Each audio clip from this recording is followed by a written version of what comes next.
For SFO, the only negative upcoming sign has to do with Canadian tourists. We do know that some of the Canadian carriers are adjusting their summer travel schedule, citing some softer than usual demand.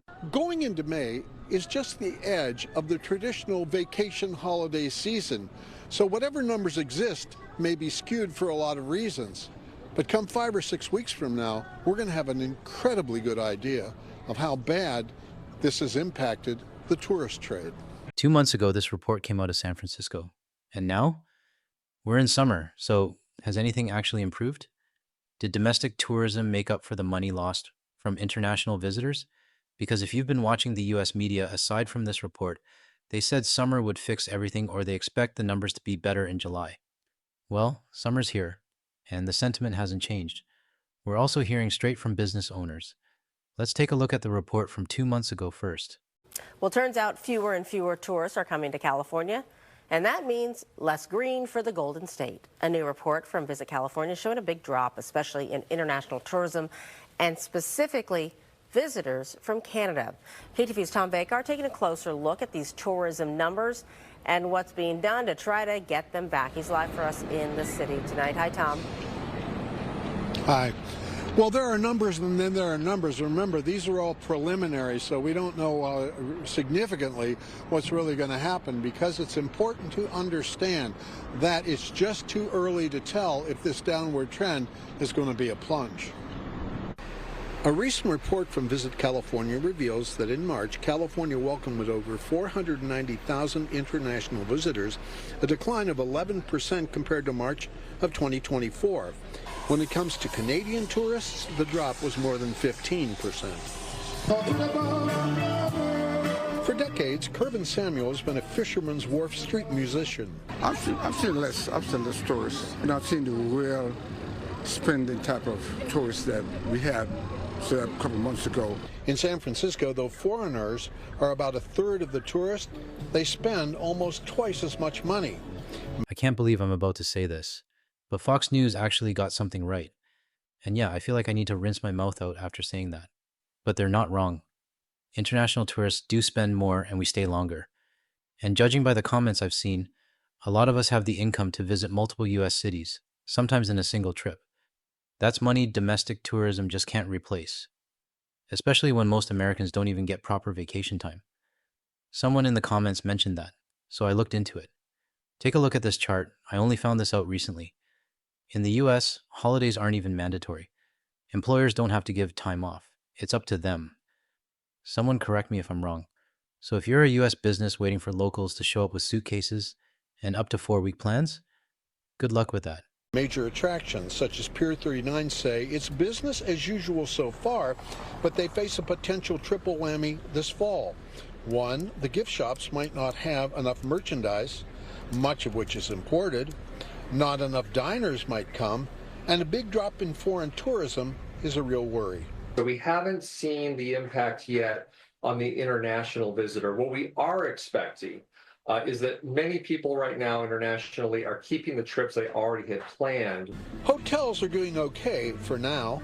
We're keeping a very close eye on the numbers into our airport. And we're paying attention to what the patterns and practices may be of a traveler. And we recognize there's a lot of uncertainty right now in the air. For SFO, the only negative upcoming sign has to do with Canadian tourists. We do know that some of the Canadian carriers are adjusting their summer travel schedule, citing some softer than usual demand. Going into May is just the edge of the traditional vacation holiday season, so whatever numbers exist may be skewed for a lot of reasons. But come 5 or 6 weeks from now, we're going to have an incredibly good idea of how bad this has impacted the tourist trade. I don't think that's impacting the travel as much as ICE is. The people are afraid that, if you don't have the exact perfect paperwork, you can get picked up. But I have heard a lot of people being very, very negative with the tariff, yes. Polish immigrants, now Americans, agree to disagree. I think 100% is on the side of President Trump. we still have to continue. And do you think the tariffs have anything to do with that? Of course, because everybody looking for price. Doesn't matter where they're going. The acid test comes as soon as school's out and the 100 days that follow. And when that happens, we'll have a real good idea. But of course, by that time, it may be much, much too late. The question is, will anything change before then? Nope, nothing's changed. And if anything, things have gotten worse. This clip you're about to see also aired 2 months ago. And here we are, still the same issues, maybe even more. Let's roll another report from 2 months ago. It's now being called the Trump slump. International visitors, they're skipping out on trips to the U.S. altogether, and they're booking vacations elsewhere. Yeah, people pretty angry with President Trump's tariffs and his rhetoric, and that could have an impact on Bay Area's tourism. It's a big money driver for places like San Francisco, and KRON 4's Will Tran is live for us out at Fisherman's Wharf with the impacts. Will. Fisherman's Wharf, let's face it, a lot of locals come here, but more tourists come here, and a lot of international tourists, to be specific, and they spend a lot of money. It's a big engine for San Francisco, and it is easy to track, according to tourism experts. The numbers are down. In fact, last month, down 12% from year to year, and the hope was that 2025 would be even better than last year, when 72 million international tourists came to the United States. But the same fashion that we issue travel advisories for our residents whenever they go to certain countries, it appears those countries are also issuing travel advisories for their people as well, warning them if they come to the U.S., they could face some problems. Oh, how the tables have turned. For years, the U.S. warned its citizens about other countries being unsafe. Now, a growing list of nations are issuing travel advisories against the U.S.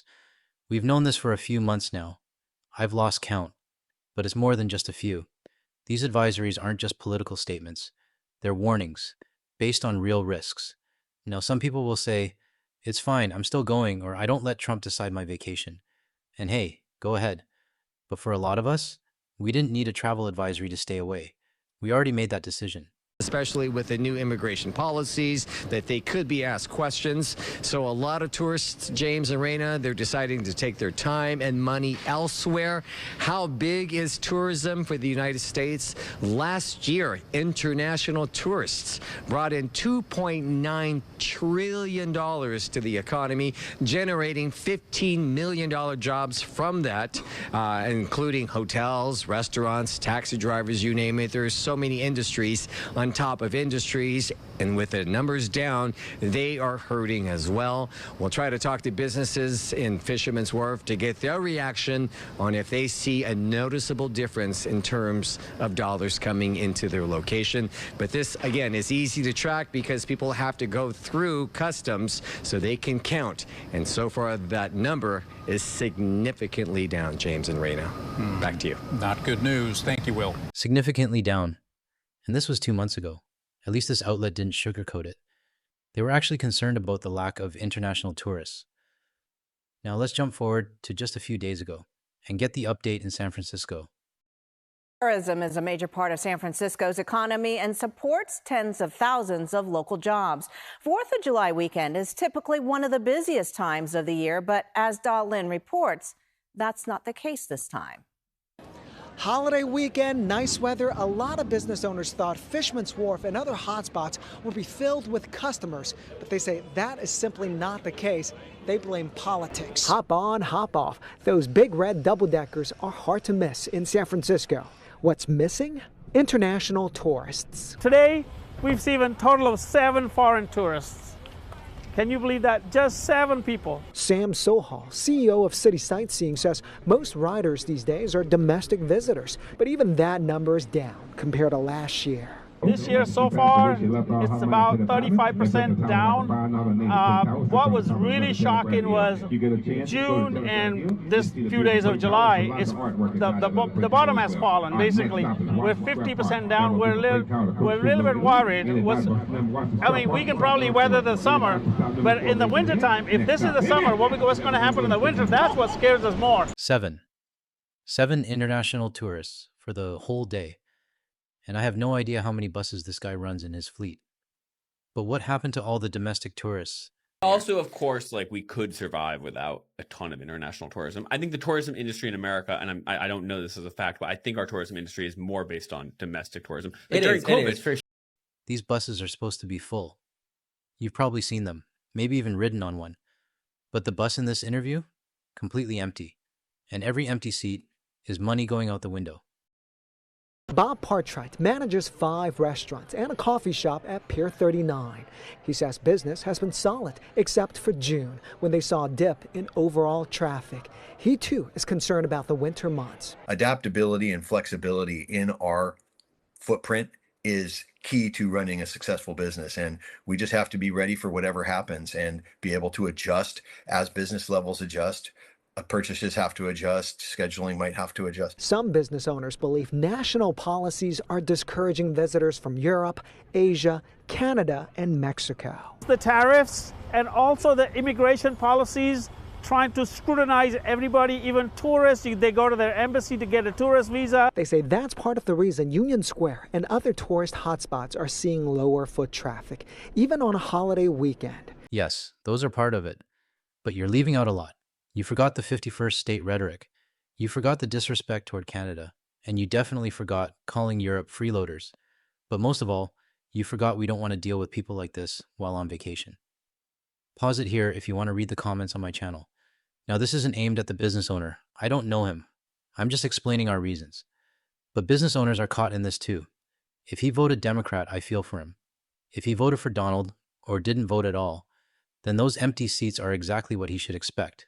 We talked to a couple from Germany who came to San Francisco for a wedding. Yes, people did give us weird looks when we said we're going to go to the US, and everyone in Europe was like, oh really, like we want to go there now, but risk it. Yeah, it was we fine. Prepared more for sure, like making sure we had all our documents ready, and like I think had we not had the wedding, we would have been probably not traveling to the US right now. Business owners had hoped 5 years after the pandemic, this would be the year they would match or exceed 2019 levels. It's a little sad. I mean, like this is Fisherman's Wharf and it's just not as lively as what it used to be.